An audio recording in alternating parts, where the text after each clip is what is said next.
When Greg set the final tile in place and watched as the crystal-clear water filled up his dream pool, he felt a sense of accomplishment. His kids' laughter echoed in the air as they eagerly awaited their first swim. By the next weekend, however, things took an unexpected turn. As the sun blazed down, neighbors, some he barely knew, began showing up with towels and sun hats in tow. It seemed word had spread quickly, and everyone wanted to cool off in the Millers' backyard paradise. The initial surprise visits were tolerated with polite smiles, but as days turned into weeks, Greg and Jean found themselves overwhelmed. But before we start, smash the like button, subscribe, and hit the notification bell so you never miss out on our upcoming stories. Morning, noon, and night, there would be a knock at the door, a hopeful face asking if they could take a quick swim. The once tranquil retreat had transformed into a bustling public pool. Greg realized that while he had budgeted for chlorine and maintenance, he hadn't anticipated the social cost. Sandra asked Greg and Jean if the neighborhood kids could swim in their pool.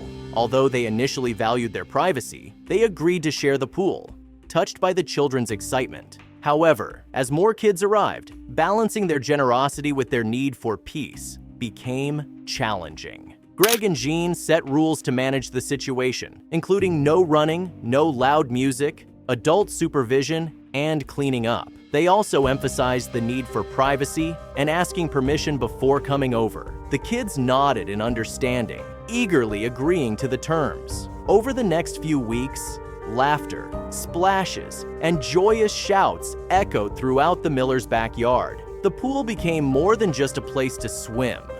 It was a community hub, fostering bonds and creating summer memories.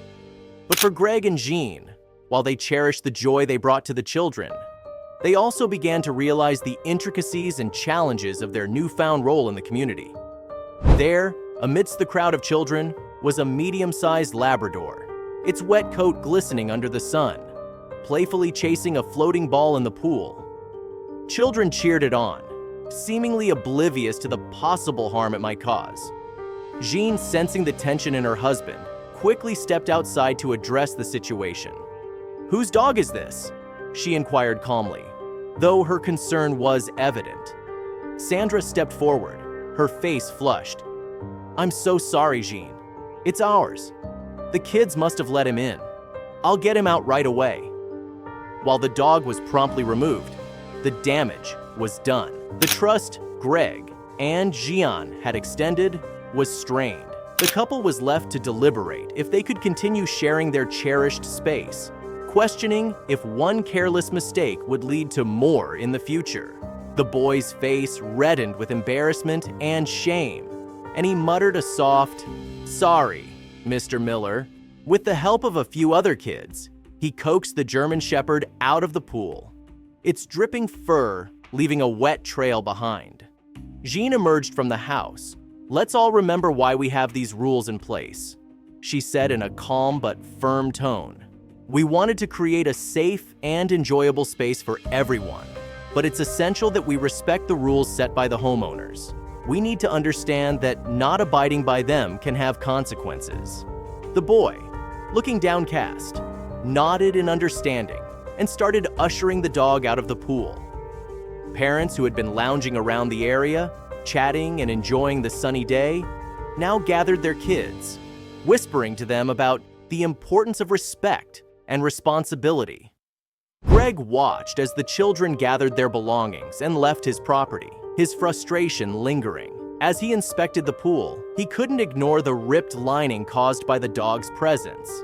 This was precisely why he had prohibited dogs. Now, he had to bear the cost of repairs. Greg knew he couldn't let his expensive pool go to ruin any longer. Taking matters into his own hands, Greg made a series of discreet phone calls to set his plan in motion. Soon, a massive truck parked in front of Greg and Jean's house, arousing the curiosity of the neighbors. After careful consideration, Greg made the bold decision to erect a tall fence around his backyard, effectively restricting access to the pool for the neighborhood kids. To emphasize his intention, he prominently displayed a sign stating that the pool was for private use only and that trespassers would face legal consequences. Greg understood that his actions might not make him popular with his neighbors. Whispers circulated at neighborhood gatherings, where the sparkling pool behind the Miller residence became the focal point of many discussions. As the days went by, the shiny new fence became a symbolic division, not just around the pool, but between differing perspectives within the community. Jean, ever the peacemaker, attempted to bridge the divide, organizing neighborhood events and potlucks, hoping to foster understanding and bring back the sense of unity the community once shared. But for Greg, every glance at the fence was a reminder of the lesson he had learned. Balancing generosity with self-preservation is a delicate dance. While he yearned for the days of laughter and shared enjoyment, he knew that sometimes boundaries, both physical and metaphorical, were necessary for preserving harmony in the long run. As autumn leaves began to fall, covering the streets of the neighborhood in a golden hue, one Saturday, a card appeared in Greg's mailbox. Opening it, he found handwritten notes from several children, doodles of the pool, and heartfelt apologies for their past actions. Another day, a basket of fresh home-baked cookies was left at their doorstep, accompanied by a note of appreciation from a neighbor. Such gestures, small yet deeply meaningful, began to mend the frayed ties within the community. Jean, witnessing the transformation, remarked to Greg one evening, "Perhaps this entire experience was necessary for all of us to learn and grow." Greg nodded, taking her hand, realizing that despite the challenges they faced, the outcome was a stronger, more united neighborhood. And as winter approached, Greg and Jean looked forward to another summer, hopeful for more shared moments of joy. The pool, under the moonlit sky, seemed almost ethereal. But for Greg, the tranquility was overshadowed by an uneasy premonition. One morning, as he inspected it, he noticed a slight discoloration around the affected area. It wasn't long before the area started to bubble and peel, hinting at more extensive underlying damage. Seeking professional advice, he called in a pool maintenance expert. The damage from the dog's claws had penetrated deeper than the surface, affecting the structural integrity of the pool lining. This damage, if not addressed soon, could result in significant water leakage, potentially causing more extensive damage to their backyard. Word spread about the issue. Some expressed sympathy, while others felt it was retribution for Greg's strict rules. The pool's state became a tangible representation of how seemingly minor transgressions could lead to significant repercussions. The sun had barely risen when Sandra and a few other neighbors, armed with pool toys, towels, and coolers filled with snacks, gathered near the Miller residence. They had heard about Greg's absence, and the news spread like wildfire. To some, it seemed like the perfect opportunity to relive the delightful pool days of the past, but without the constraints of Greg's rules. By mid-morning, the backyard was bustling with activity. Kids splashed in the water, music played on portable speakers, and the aroma of a barbecue wafted through the air. Sandra and the others had rationalized their actions, believing that a few hours of fun wouldn't harm anyone, especially with Greg away. However, as the day progressed, without proper supervision, things quickly got out of hand. Some kids brought over inflatable rafts that were too large for the pool, causing overcrowding. The once clear water turned murky with spilled drinks and floating debris. When Jean, who had been visiting a friend in the city, got wind of the unsanctioned pool party, she was livid. Racing home, she confronted the crowd, demanding an explanation for their blatant disrespect of private property. Many were taken aback by her anger, while others sheepishly started gathering their things, realizing the gravity of their actions. News of the day's events reached Greg while he was away, adding to his mounting frustrations. The bond of trust and mutual respect that once connected the Millers with their neighbors seemed fractured beyond repair. The incident raised questions about boundaries, respect, and the consequences of acting on impulse, lessons the entire neighborhood would grapple with for some time. Under the shroud of secrecy, their covert visits began with whispers and tiptoes. Hushed laughter echoed softly as they relished in their forbidden retreat. An observant neighbor, aware of Greg's explicit rules and the previous incidents, caught them in the act. With a quick call to Jean and photographic proof in hand, the clandestine pool parties were exposed, Greg felt like he was trapped in a recurring nightmare.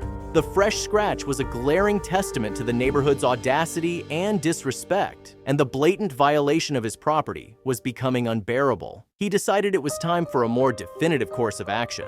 He installed security cameras around his property. He then called a community meeting presenting the evidence of the most recent trespass and laying out the steps he had taken. While some neighbors were visibly uncomfortable, others expressed their support for Greg's firm stance. He had to find a way to make the culprits face the consequences of their actions. The neighborhood was abuzz with chatter about Greg's bold moves. Every time he gazed at his pool, it wasn't just the ripples of water that he saw, but the ripple effect of choices made and boundaries crossed. Making the difficult decision to further restrict access, Greg installed a retractable pool cover, which not only served to protect the pool from debris, but also acted as a barrier against uninvited guests. Kids rode their bikes past his house, glancing longingly at the spot where they once played freely. Taking the first step, Greg confronted his neighbor about the pool incidents. As expected, she denied any involvement, but Greg had anticipated her reaction. It was all part of his plan. He knew the kind of neighbor she was, and he understood that there was no room for niceties in this situation.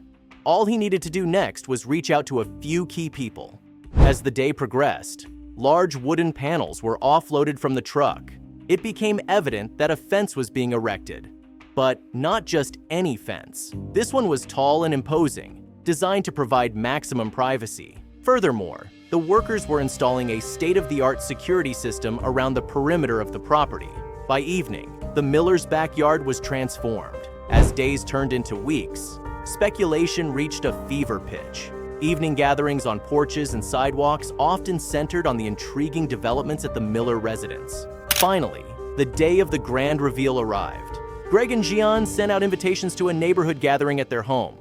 The golden envelopes promised a tour of their latest additions.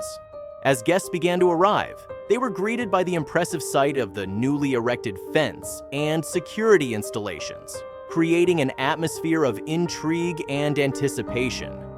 However, the real shocker awaited them inside. Upon entering, they were led to a beautifully renovated pool area, now featuring a retractable glass roof, a jacuzzi, and a poolside bar. While the message was clear that access was now limited, Greg's intent was also to show that he wasn't opposed to sharing joy. But it had to be on terms of mutual respect. The reactions were a mix of awe, envy, and understanding. Some felt slighted, but many more recognized Greg's desire to protect his sanctuary. But what nobody could predict was the grandeur of his final act. As the construction noise waned, an enormous and elaborate structure began to take shape, dwarfing the original pool. To everyone's astonishment, it wasn't just a pool expansion, but an entire water park.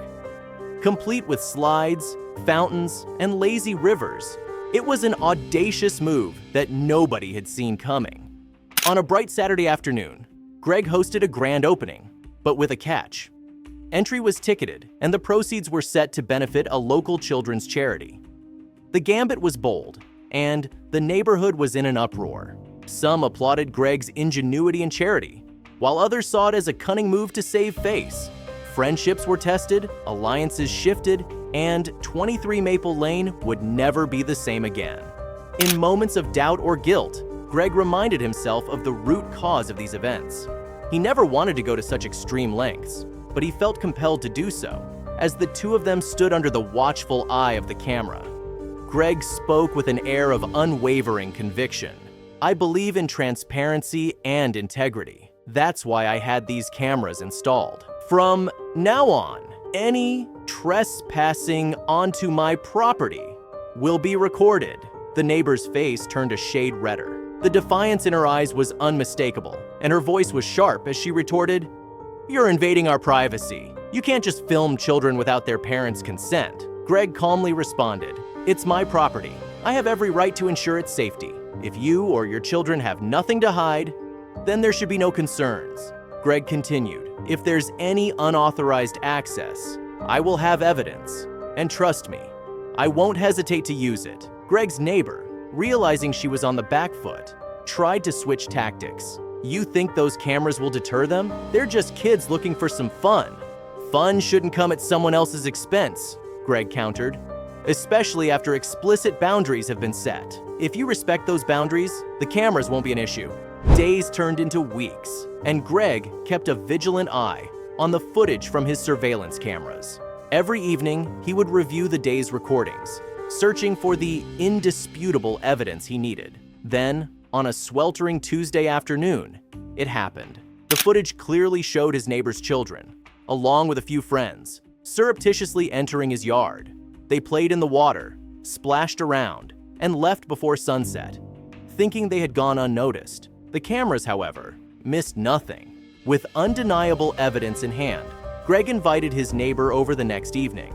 He played the footage, allowing the scenes to speak for themselves. The neighbor's face flushed with embarrassment. Greg devised a clever plan to create the illusion of being away on a weekend trip, hoping to catch neighborhood kids who might trespass into his pool. He spread rumors, rented a different car, and packed it visibly. On Friday, he and Jean pretended to leave but returned stealthily. Greg left pool toys and a slightly open gate to lure the kids. The plan worked. The children, drawn by the toys in the dark, entered the pool. Greg captured footage of the intrusion and confronted the children as they played. Following this, Greg confronted his neighbor about the trespassing. She dismissed his complaints, leading Greg to take legal action. In small claims court, he presented video evidence, which led to a judgment in his favor. To prevent future issues, Greg installed a tall fence and an electronic gate. Despite backlash from some neighbors, he held firm. Greg then proposed designated community pool hours and organized monthly neighborhood pool parties to foster understanding and respect. The events were successful, creating a sense of community and teaching kids about responsibility. While some neighbors remained resistant, most appreciated Greg's efforts and the new communal approach. Greg's actions ultimately led to improved relations, though some tensions persisted. The dialogue between Greg and his neighbor revealed mutual misunderstandings but set the stage for a more peaceful coexistence.